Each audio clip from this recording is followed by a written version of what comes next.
Molecular formula. We were talking about empirical formula. Empirical formula is from experiment, gives us the lowest ratio. The molecular formula gives us the actual numbers of atoms of each element in a molecule. This only applies to molecular compounds, because ionic compounds don't have molecules, so they can't have a molecular formula. Excuse me.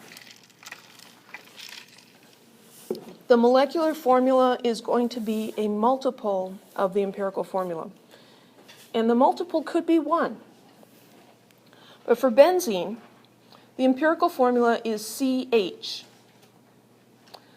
The molecular formula of benzene is going to be CH times some integer, some whole number.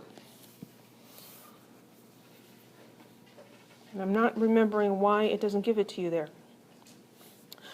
There are many compounds that have the same empirical formula, especially when you get into organic compounds. You can have 5 or 10 compounds with the same empirical formula, different molecular formulas, very different compounds. That's why I didn't give it. Okay. So how would we figure out the molecular formula from the empirical formula? Well, we're going to need the molar mass of the compound.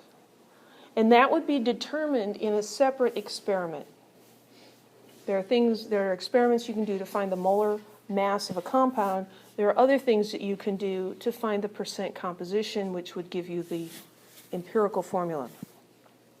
So, to find the molecular formula, we take the molar mass and we're going to divide it by the mass of the empirical formula, and that's going to give us what N is.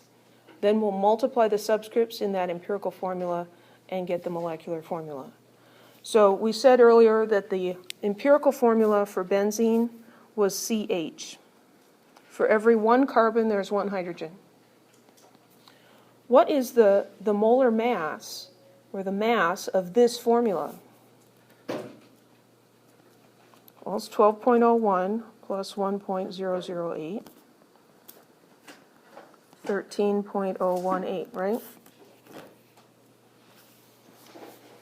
The molar mass of benzene is 78 grams.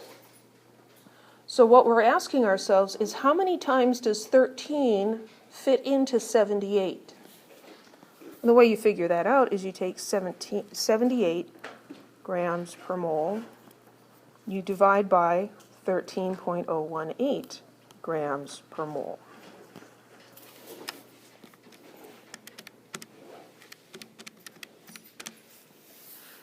And the calculator says 5.99. Really close to a whole number. 6. That tells us there are 6 of these in an actual molecule. So the molecular formula is CH times 6. But that's not how we write formulas. So we need to rewrite it. It's C6H6. Any questions?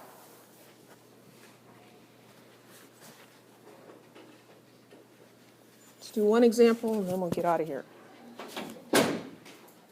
There's another problem after this. I don't remember what it is. Aspirin. Aspirin has a molar mass of 180 grams per mole.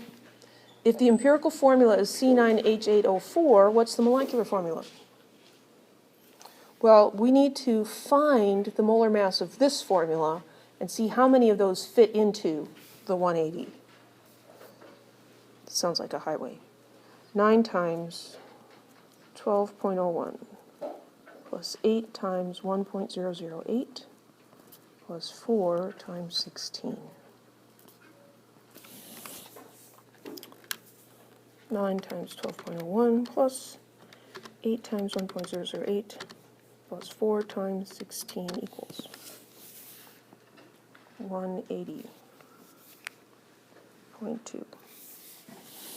How many times does 180 go into 180? 1.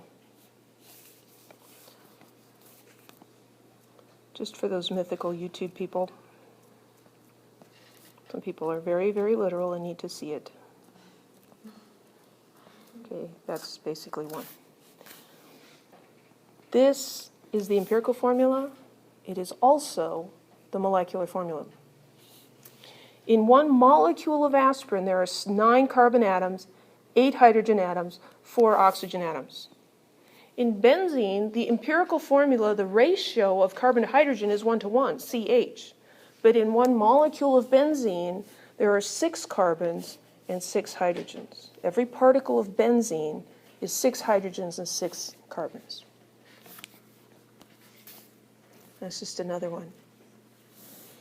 This one is more difficult because they didn't give us the empirical formula, did they? They're giving us the molar mass of nicotine, 160 grams per mole, and then they're giving us the percent composition. What would we have to do to find the molecular formula?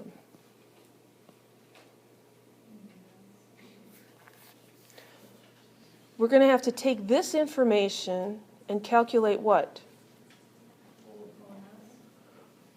Well, we're going to need the molar mass, but first we need the empirical formula, right?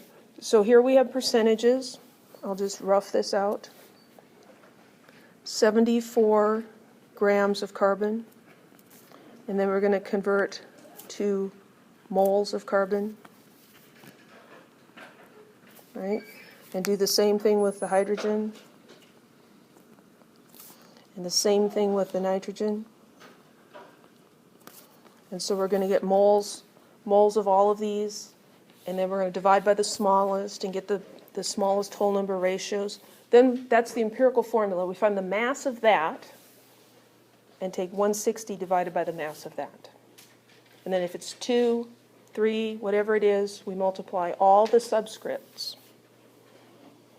Any questions?